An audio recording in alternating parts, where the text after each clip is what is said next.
Hey, what's up guys? Today, I'll show you a fantasy adventure film named The Portable Door. Spoilers ahead, watch out and take care. The movie begins with a young man named Paul having an important interview today.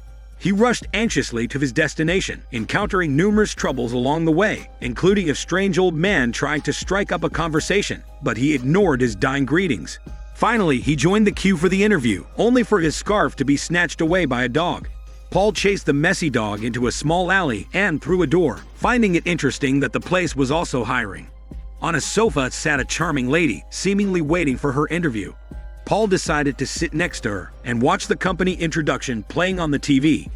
After watching for a while, Paul could only gather that the company was called Wells, but he had no idea what kind of business they were in.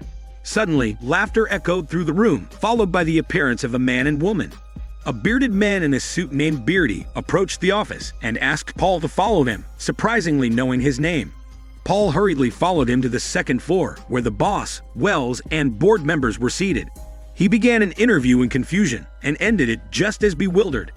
Dejected, Paul left, feeling like he had blown his chance. Fortunately, he found the messy dog was nearby, still holding his scarf, but his bad luck was far from over. Upon returning home, Paul learned that his best friend and roommate planned to move out, meaning he would have to bear the entire rent.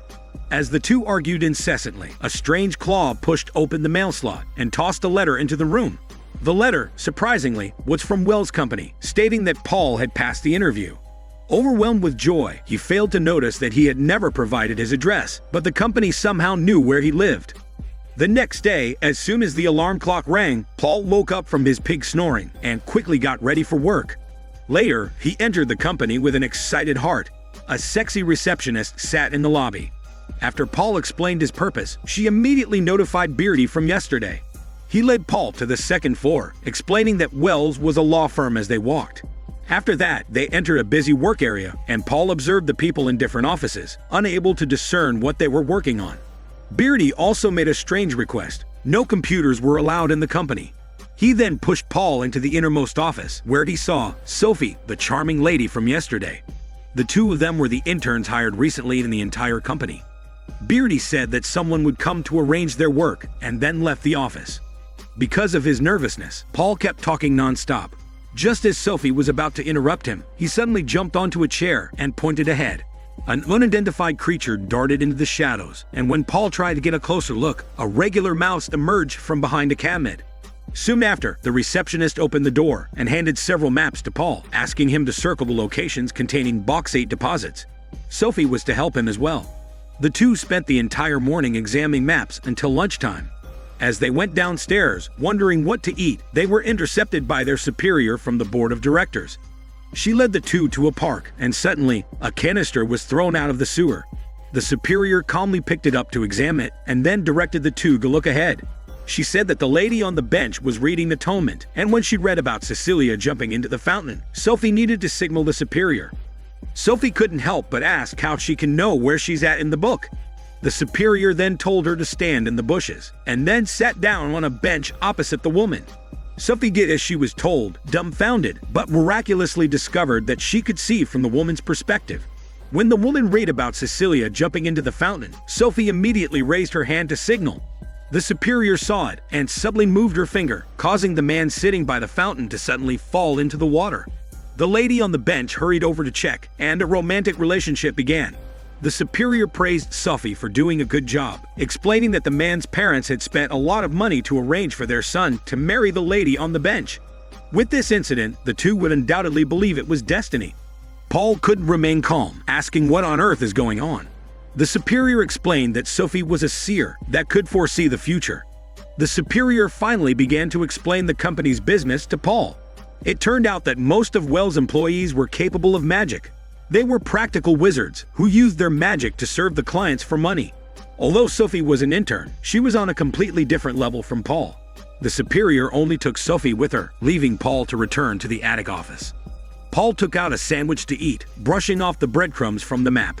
Unexpectedly, he suddenly felt a strange sensation in his palm. As he held his hand above the map, he seemed to sense changes in the paper. Just as he was extremely puzzled, Mr. Wells entered the office. He asked Paul to look straight ahead and continue feeling the map with his palm. A current hit Paul's fingers, pointing to the location containing bauxite deposits. It seemed that Paul also had some supernatural abilities that could make him detect where the targeted objects were located. Wells pulled him out of the attic and took him to his office.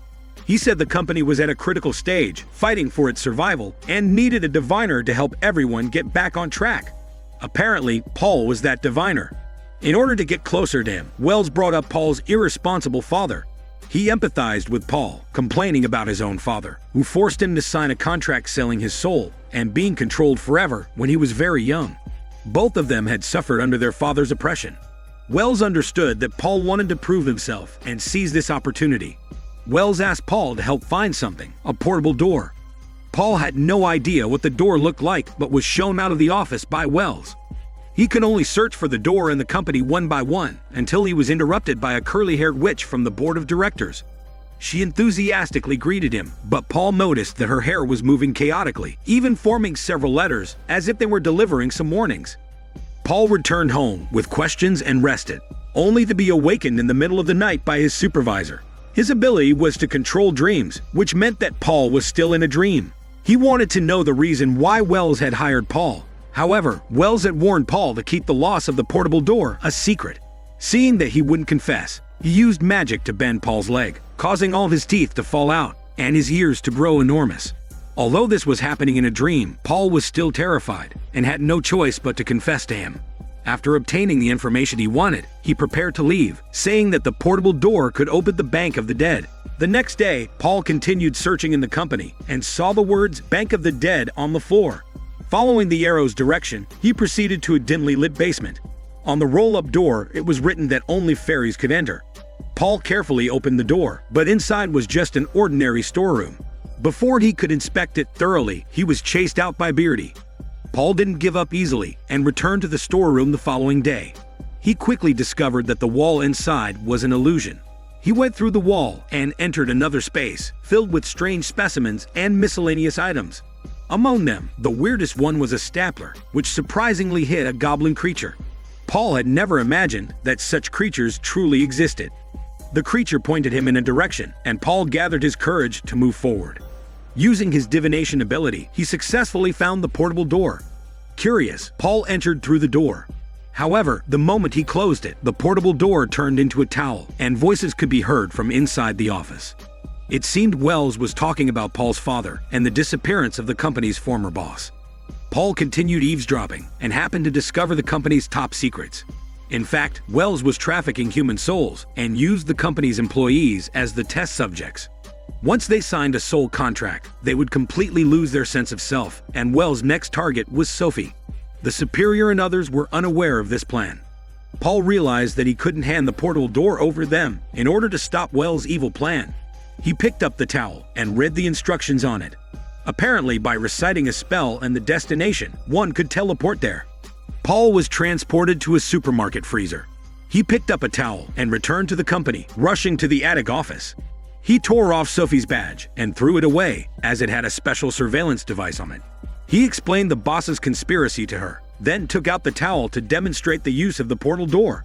Paul muttered a spell to open the door, but found himself in a strange space with countless portable doors and heard unfamiliar voices. He quickly pulled Sophie out, realizing he had made a mistake that he had to state the destination before opening the door. He tried again, this time muttering the name of the apartment, and they successfully arrived at the correct location. Sophie was thrilled and couldn't help but drag Paul around, teleporting non-stop. The two went to Egypt and Alaska, surfed together in Jamaica, and even witnessed the aurora together. They took advantage of work breaks to travel nearly the entire world, and love blossomed between them. However, Sophie knew she had signed a soul contract and wasn't sure if her feelings for Paul were genuine. Therefore, they planned to find and destroy the contract. The two returned to the company through the portable door, and Paul had just hidden the towel when Beardy walked in. He noticed their strange attire and the sand on the ground, understanding what had happened. Beardy urged Paul to return what he had taken and leave the company forever, or else he would face dire consequences. However, Paul wanted to find Sophie's contract before leaving.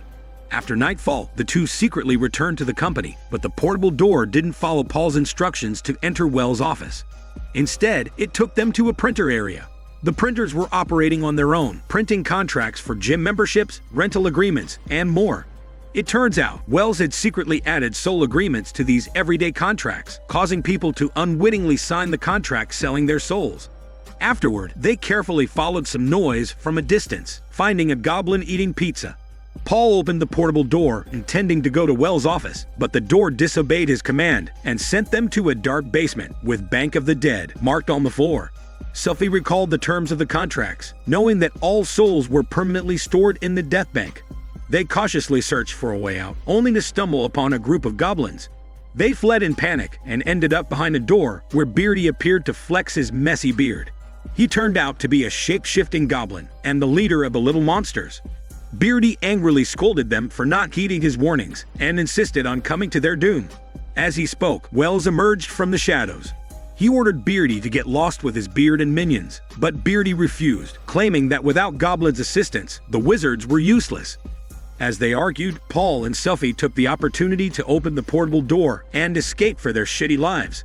However, they overlooked a rule: whoever closed the door owned the portable door. As a result, Wells reclaimed his control over the portal door and trapped the two in the dark space, where Wells' father was also imprisoned.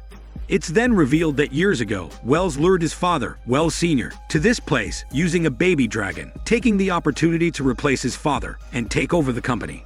Paul recalled Wells' previous words that he had signed a soul contract with his father, which would allow Wells Sr. to control his son.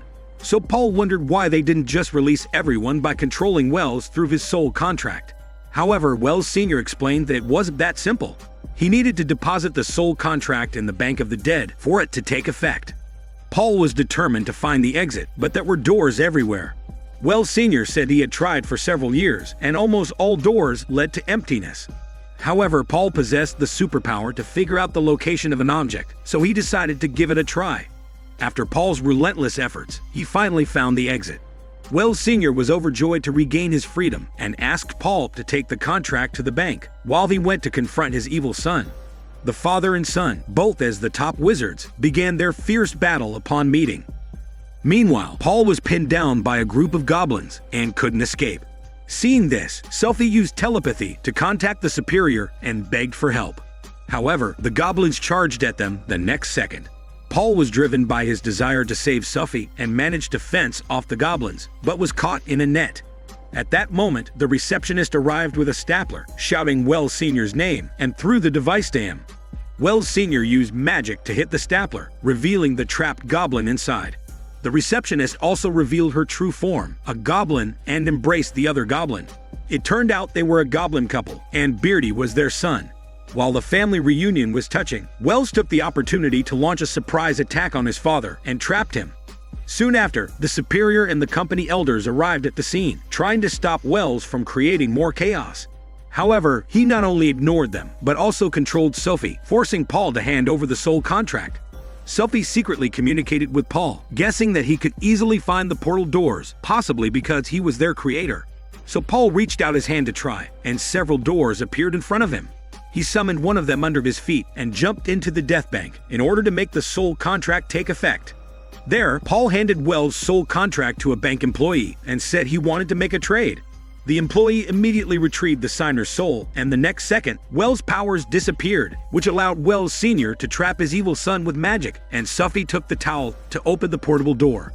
Together, they locked Wells in a dark space as his punishment. After that, Wells Sr. tore off the towel's usage instructions, saying that the door would never open again. Then Paul returned to reality, holding Sophie's soul contract that he retrieved from the death bank.